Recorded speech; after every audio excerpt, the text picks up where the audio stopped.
कभी सोचा है कि शाहरुख खान क्यों कहते हैं वो लास्ट ऑफ द स्टार है? I'm the last of the stars. You're the last of the stars. Virat Kohli, Mahendra Singh Dhoni, Ronaldo इतने अलग कैसे हैं? इलॉन मस्क जैसा एंटरप्रेन्योर इतना बोल्ड कैसे है?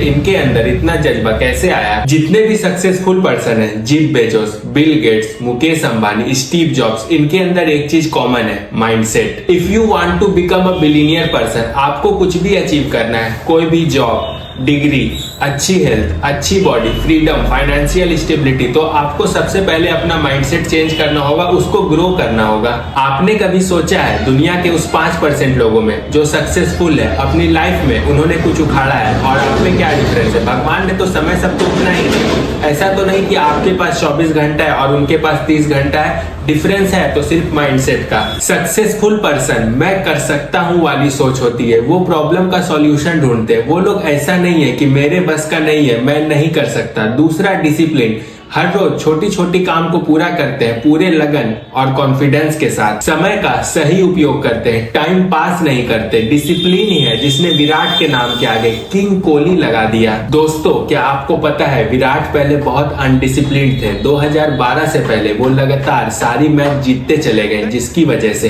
वो ओवर कॉन्फिडेंट हो गए और इस दौरान 2012 का IPL वो बुरी तरीके से हारे।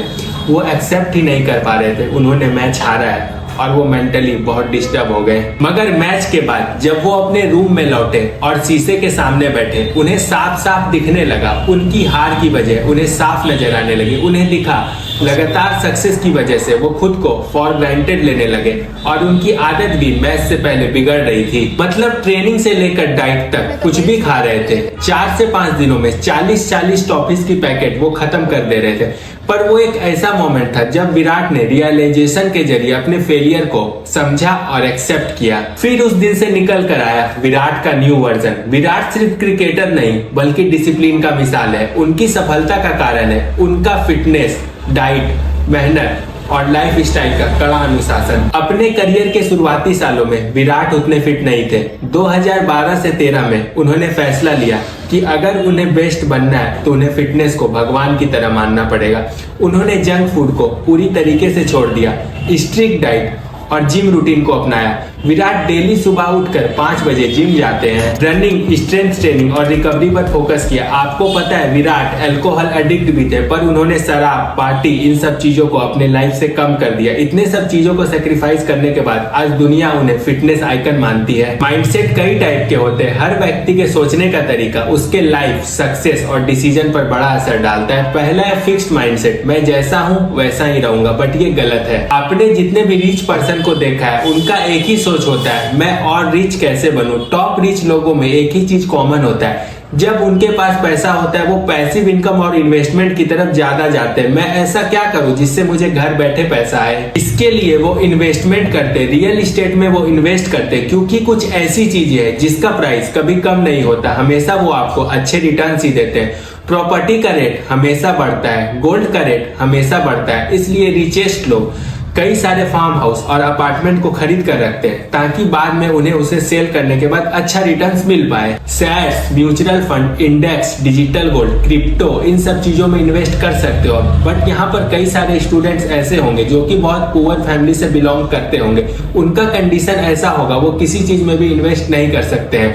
तो मेरा रिकमेंडेशन आप लोगों से यही रहेगा, पहले आप एक परमानेंट इनकम सोर्स बनाने की कोशिश करो, तब जाकर आप इन सब चीजों के बारे में सोचना। दूसरा है ग्रोथ माइंडसेट, मैं सीख सकता हूं और बेहतर बन सकता हूं, चैलेंजेस को मौका समझना। इस माइंडसेट के कैटेगरी में मैं इलॉन मस्क को डालूंगा। इलॉन मस्क ने 3 रॉकेट बनाकर लॉन्च किया और तीनों के तीनों रास्ते में ही ब्लास्ट हो गए, मगर उन्होंने हार नहीं मानी। उन्होंने चौथा रॉकेट SpaceX लॉन्च किया और वो सफल रही। तो जब तक आप अपनी गलतियों से सीखोगे नहीं, खुद को इंप्रूव नहीं करोगे, तब तक आप लूजर कैटेगरी में ही आओगे। तो अब आप खुद डिसाइड कर लो आपको क्या करना है, क्योंकि एक बार में कोई सफल नहीं होता। लाइफ में कई सारे रिजेक्शंस आते हैं, उन सारे रिजेक्शंस को पार करने के बाद ही लोग सफल होते हैं। रिजेक्शंस ही है जो लोगों को मजबूत बनाती है। नहीं तो मैं कई लोगों को देखता हूँ जो कि छोटे छोटे काम को भी टेंशन बना लेते हैं। तीसरा, पॉजिटिव माइंडसेट, हर सिचुएशन में अच्छी चीजें ढूंढना, प्रॉब्लम को अपॉर्चुनिटी में बदलना, खुद के ऊपर विश्वास रखना, क्योंकि सेल्फ बिलीव लाइफ में बहुत जरूरी है।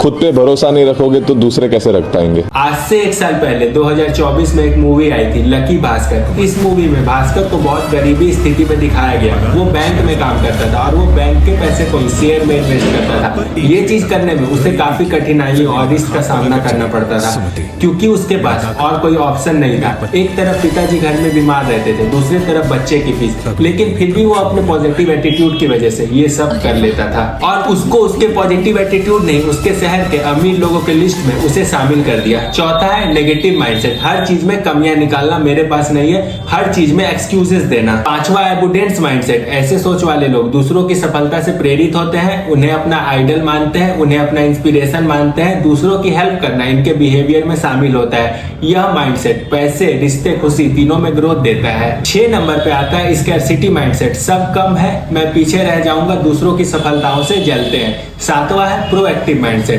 इनको कौन से सिचुएशन में क्या डिसीजन लेना है ये पहले ही सोच लेते हैं, तुरंत एक्शन लेते हैं, चीजों को कंट्रोल करना ये जानते हैं। यह माइंड एक लीडरशिप को दर्शाता है जो अपनी टीम को एक साथ लेकर चलता है। 8वां है रिएक्टिव माइंडसेट। ऐसे लोग हालात के हिसाब से डिसीजन लेते हैं, किसी भी चीज का टेंशन नहीं लेते, जो होगा देखा जाएगा वाला सिस्टम है इनका। पहले से कोई प्लान करके नहीं रखते हैं ये लोग, एग्जीक्यूशन विदाउट प्लानिंग वाले लोग होते हैं ये। 9वें नंबर पे आता है इनोवेटिव माइंडसेट। इसे क्रिएटिव माइंडसेट भी कहते हैं। ये नए आइडियाज, नए सॉल्यूशन ढूंढते हैं, चीजों को अलग नजरिए से देखते हैं। ऐसे लोग ज्यादातर कंटेंट क्रिएशन करते हैं। इन्वेंटर्स, एंटरप्रेन्योर जैसा माइंडसेट होता है इनका। 10वें नंबर पे है फियर बेस्ड माइंडसेट। ये हर डिसीजन से डरते हैं। अगर मैं फेल हो गया तो अपने कंफर्ट जोन में ही पड़े रहते हैं ये लोग, कभी अपने कंफर्ट जोन से बाहर नहीं आते। 11वां और सबसे लास्ट है सक्सेस माइंडसेट।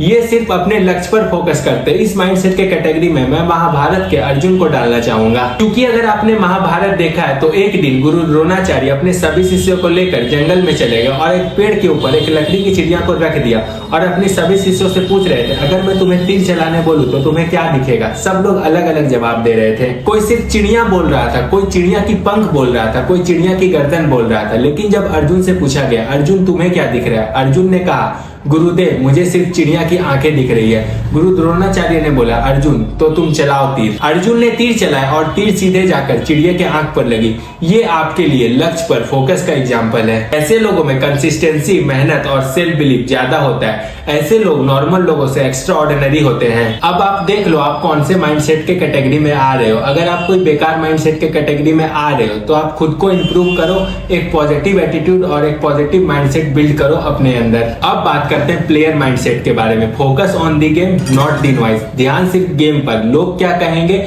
लोग की भीड़ क्या कह रही है, सब चीज को इग्नोर करते हैं। अब मैं आपको कुछ पॉइंट्स बताऊंगा जो कि एक प्लेयर अपने लाइफ में इस्तेमाल करता है। Practice till you become automatic. आपने Chandni Chowk to China movie का एक डायलॉग सुना होगा, प्रेशर में भी शांत रहना सीखो। असली खिलाड़ी वही होता है जो गर्म माहौल में भी अपना दिमाग ठंडा रखता है। हर मैच के बाद अपना रिव्यू करो, चाहे तुम्हारी हार हुई हो या तुम जीते हो। अगर तुम हारे हो तो तुम अपनी गलतियां ढूंढो। हर गेम से अपने आप को सुधरने का मौका दो। मिस्टेक को पनिशमेंट नहीं, लर्निंग समझो। गलती पर गुस्सा नहीं, गलती इंप्रूवमेंट का रास्ता है। अगर आप गलती करके गुस्सा करोगे तो आप प्लेयर बनने के बजाय एंग्री मैन बन जाओगे। आपको एंग्री मैन नहीं बनना है, आपको उस गुस्से की घूंट को पीकर सक्सेसफुल पर्सन बनना है। ईगो छोड़ो, टीम वर्क सीखो। कुछ लोग होते हैं जब वो अपने लाइफ में कुछ कर लेते हैं उनके अंदर अलग ही टाइप का ईगो आ जाता है। ये चीज आपको नहीं करना है। आप किसी भी फील्ड के सक्सेसफुल पर्सन को उठाकर देख लो, चाहे फिर वो कोई बिजनेसमैन हो या फिर किसी कंपनी का सीईओ, वो लोग सबको एक ही नजरिए से देखते हैं, चाहे फिर वो उनके कंपनी में कोई झाड़ू ही क्यों ना लगाता हो। अगर किसी में वैसा एटीट्यूड आ गया, मेरे से बड़ा कोई नहीं है, तो वो बहुत जल्दी नीचे भी आ जाता है। गेम को स्ट्रेटेजी के साथ खेलो,